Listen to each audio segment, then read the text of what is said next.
In a previous video, I spoke about the importance of dynamic rib cage and spine, and that elevation and compression of the rib cage and spinal extension and flexion are not bad. But sometimes this movement feels uncomfortable in our body, so I'm going to show you 4 exercises how to restore a little bit of movement, and then pronation and supination feels a little bit easier and more comfortable. Let's start on the ground. I'm going to use 2 pillows, but you can use yoga mats. I'm going to place one in front of my body and one between my legs. So I want to sit nice and comfortable, and then I want to place the other one in front of my rib cage. We're going to first create a spinal flexion. You can keep your hands facing up, or you can keep your hands facing in. We want to feel like our back is slightly rounded, but not overly flexing. So you want to rest yourself against the pillow. If you feel that this is too much and you still notice that there's a lot of stretch or flexion here, you can elevate your arms on the yoga blocks so you have a little bit longer but still flexed spine. Stay in that position and take about 5 to 10 breaths, imagining that you want to open the posterior part of your rib cage and creating a space between your shoulder blades while you're keeping your spine nice and long. For the second exercise, we're going to go down on our back. We're going to keep the feet on the floor and hands around the sides of our rib cage. We're going to inhale through the nose and exhale through the mouth or nose. And with the next inhale, I want to encourage you to feel a little bit of movement in your rib cage side to side, but also slight elevation of the rib cage. So we're going to do that with the breathing. We're going to inhale. We're going to create expansion and a little bit of elevation of the rib cage. So that should feel more like a length on the front of the body, not too much of a compression on the back body.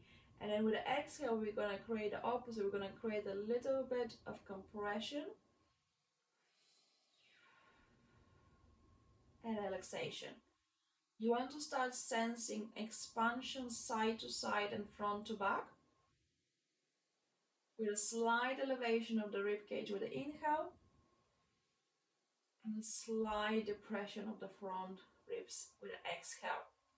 If you do that right, you're going to also notice that this is influencing a movement in your pelvis and neck.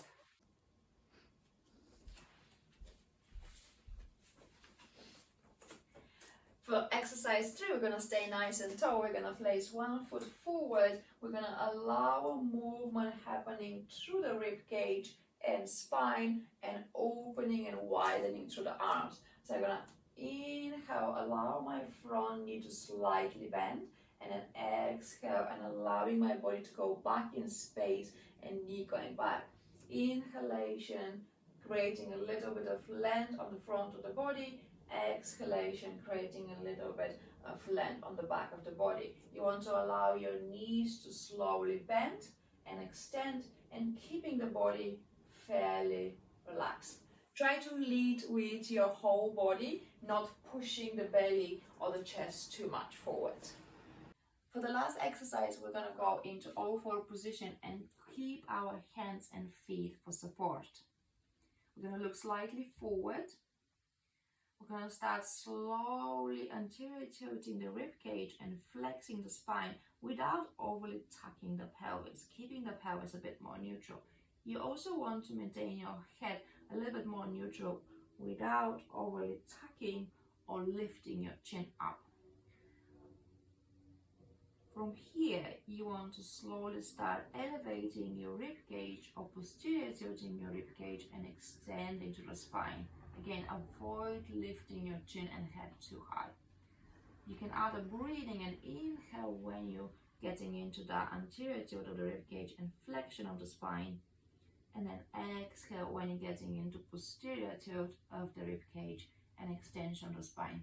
You can also reverse your breathing and inhale when you're in that position, and then exhale when you get into the opposition. Allow the movement to be nice and easy, creating more movement or slow movement through the rib cage and spine instead of overly using your pelvis and head.